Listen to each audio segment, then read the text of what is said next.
Signing Wout Weghorst, it's a little bit exciting. Going on an 18-match streak where you only lose one game since losing 6-3 away to City and going into a derby with real belief and confidence in this United team. That's exciting.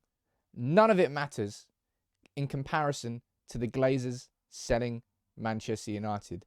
Now, when we got that story back in November that they were interested in either a full sale, a part sale, either way, the Glazers are willing to sell our club.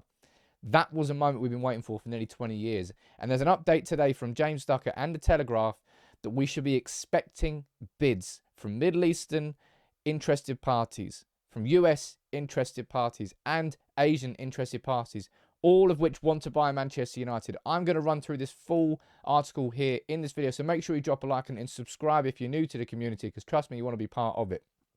But you know full well everything that I do thus far. This was an article that The Athletic did back in December about the sale of Manchester United, and the key part of it was this, that the Rain Group, who of course are in charge of this process, are aiming for a full sale of Manchester United in the first quarter of 2023.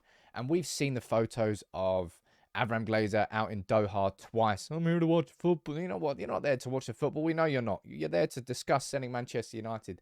And the story today from James Ducker and the Telegraph is this, that Manchester United takeover offers are imminent from the Middle East, Asia, and US. Clubs are expected to invite bids. Manchester United, is expected to invite bids by mid-February, so we can make sure that we're on schedule for this full sale in the first quarter of 2023. I'm going to run through the full article for you and give you a total summary of everything that we know so far to this point, so you don't have to read it elsewhere. You can learn it all in 10 minutes. That's what I try to do. Manchester United have received serious takeover interest from the Middle East, Asia, and America, and are poised to invite formal bids from them by a mid-Feb deadline. Jim Ratcliffe, we know about him. Other candidates who expressed an appetite to buy Chelsea, they have had extensive inquiries, and I've covered them, and we'll speak about them in a little bit here. And we know full well about the interest from the Middle East. Over the coming weeks, potential investors from around the world will go public with their attempts to buy Manchester United. The clock is now ticking on a deal. As it is understood, senior figures will issue that mid-Feb invite for formal offers. The timescale allows United to stick with what we want to do of selling in Q1 of 2023. Now, this is big news. We've been waiting for this. We've been asking since November. Goes, well, it's all good and well hearing all these different interested parties. What about the actual formalities of it? Now, we're going to get those in the next 4 weeks. This is what we're waiting for. This is the next stage of this whole sale process. Because we've had stage one. Right? Stage one is the Glazers actually saying they're willing to sell.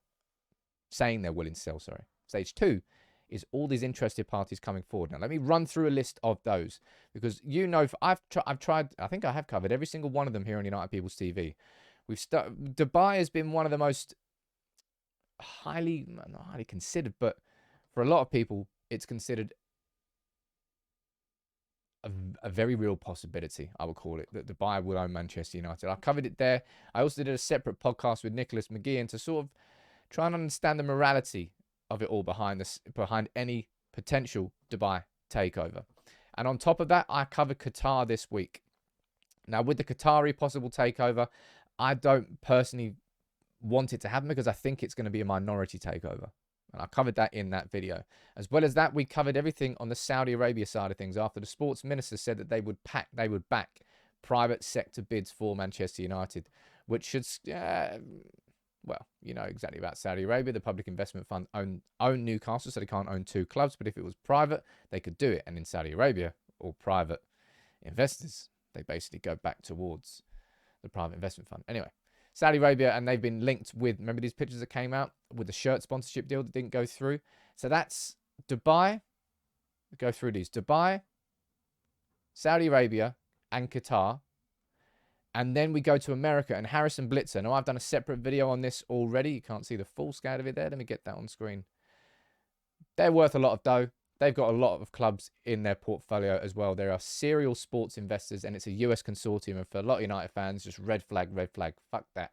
Don't want to be sticking with a US consortium, given what the Glazers have done.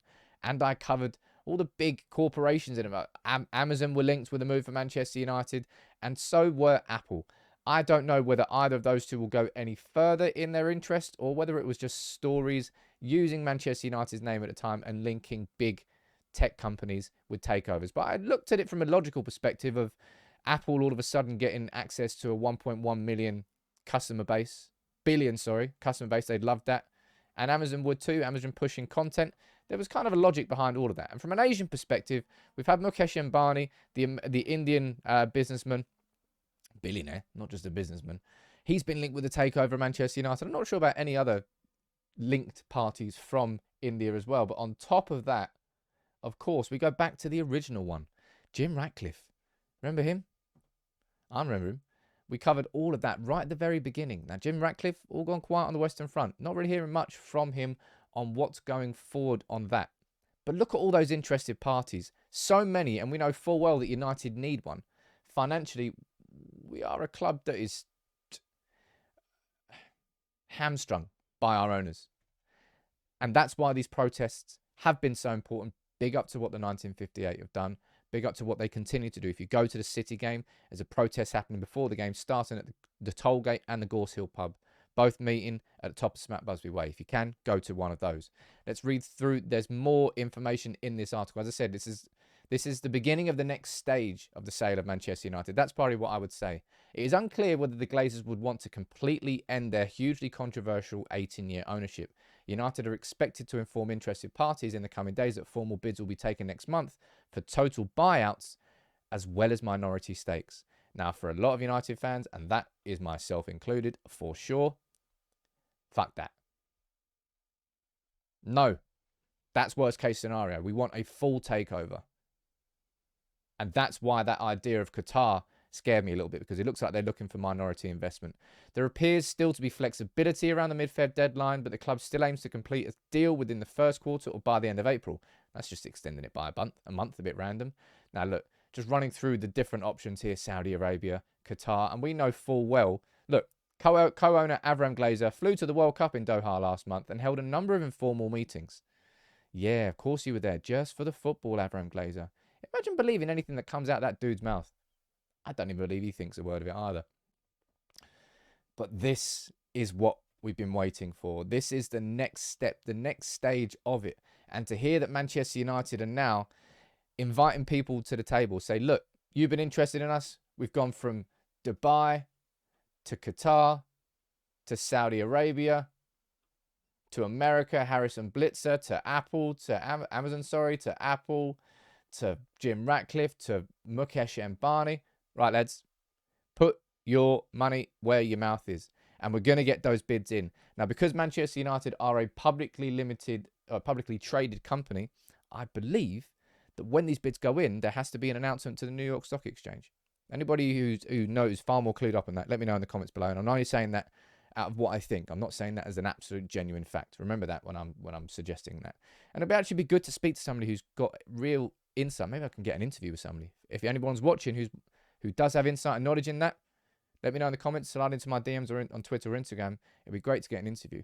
There was an article that went out yesterday from James Ducker as well, and this was about looking ahead towards the summer, about the fact that, look, Ten Hag wants that striker. He wants that midfielder, but because of everything that's happened so far with Manchester United in the last couple of years, that might be a struggle. Remember, we've lost over 200 million as a company. But we want our club back.